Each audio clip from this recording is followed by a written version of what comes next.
Assalamualaikum warahmatullahi wabarakatuh. Perkenalkan, saya Yogi Saputra, mahasiswa Informasi Perpustakaan dan Kearsipan Universitas Negeri Padang, NIM 19026115. Kali ini, saya ingin menjelaskan tentang materi skema klasifikasi arsip. Yang pertama, apakah arsip itu?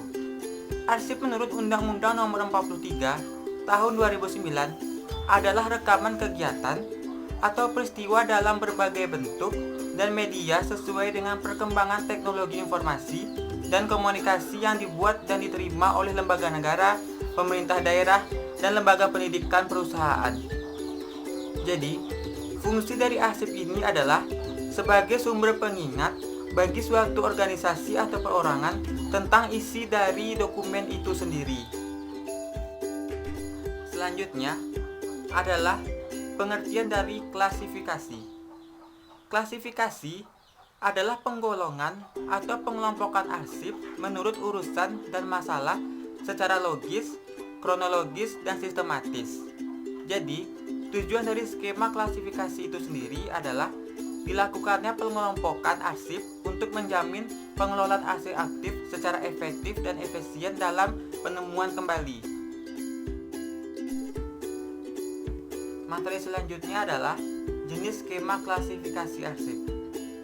Menurut jenisnya, klasifikasi ini terbagi menjadi dua, yaitu yang pertama, klasifikasi fasilitatif, yaitu yang mencerminkan tugas-tugas penunjang organisasi seperti kepegawaian dan keuangan. Yang kedua adalah klasifikasi substantif, yaitu yang mencerminkan tugas-tugas operasional atau pokok-pokok dari organisasi itu. Selanjutnya, ada jenis kode dalam klasifikasi dan cara penerapannya. Unsur kode klasifikasi berfungsi sebagai alat untuk membantu dan menghubungkan urutan masalah dalam skema klasifikasi arsip. Dan kode pada klasifikasi arsip biasanya dipakai sistem alfanumerik, yaitu sistem penggabungan antar huruf dan angka yang menjadi kode pokok masalah dari arsip itu sendiri. Selanjutnya adalah materi penyusunan indeks relatif. Indeks relatif merupakan subsistem dari skema klasifikasi arsip itu sendiri. Fungsinya adalah untuk memudahkan dalam pencarian golongan subjek saat melakukan penataan arsip atau filling. Jadi, dengan ditemukan golongan beserta kodenya, akan menuntun ke tempat penyimpanan arsip yang benar. Dengan demikian, akan memudahkan pula dalam penemuan kembalinya. Indeks relatif berbeda dengan daftar indeks. Indeks relatif ini disusun dari skema klasifikasi, sedangkan daftar indeks disusun dari indeks file atau berkas.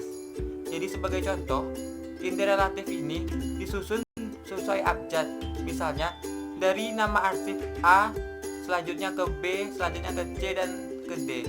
Jadi, indeks relatif ini arsipnya disusun sesuai dengan abjad dari huruf pertama arsip tersebut.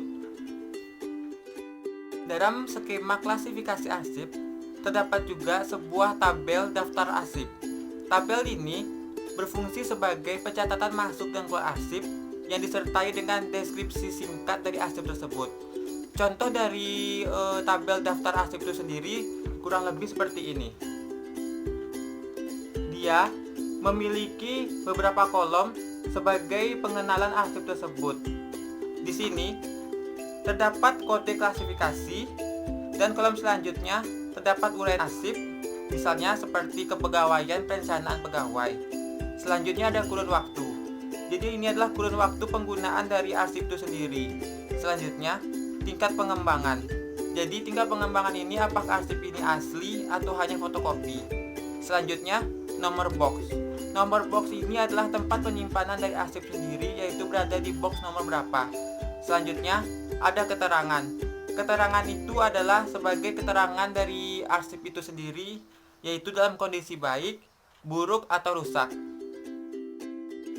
Yang terakhir, saya akan menjelaskan bagaimana caranya merancang skema klasifikasi arsip ini. Yang pertama, kita membutuhkan sebuah arsip pribadi yang kita miliki. saya di sini menggunakan ijazah ataupun rapor. Kedua arsip ini adalah arsip pribadi yang kita miliki, karena di dalamnya terdapat dokumen nilai-nilai yang telah kita dapati selama belajar di jenjang pendidikan, yang tentunya ini sangat penting bagi kita dalam melanjutkan pendidikan yang lebih tinggi. Selanjutnya, kita membutuhkan folder atau map dari penyimpanan arsip tersebut. Saya di sini menggunakan map plastik seperti ini. Jadi, map plastik ini dijadikan sebagai wadah penyimpanan utama arsip tersebut agar tidak tercerai-berai dan rusak oleh gangguan dari luar.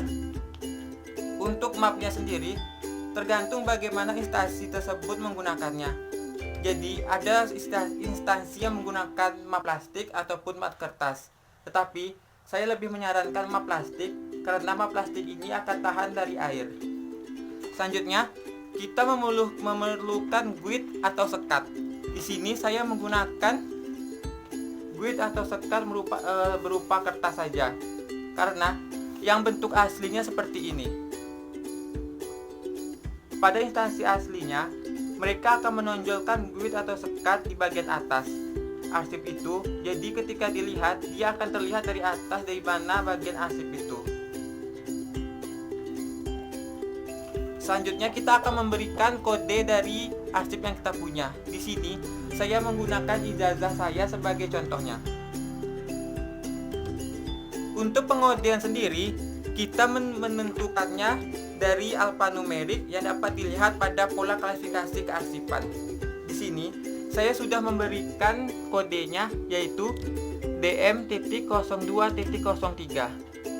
DM sendiri adalah sebagai pembinaan sekolah menengah pertama, sedangkan 03 sebagai penilaian hasil belajar. Jadi jika digabungkan adalah pembinaan sekolah menengah pertama, penilaian hasil belajar kita selama di SMP. Lalu kita akan memasukkan arsip ke dalamnya.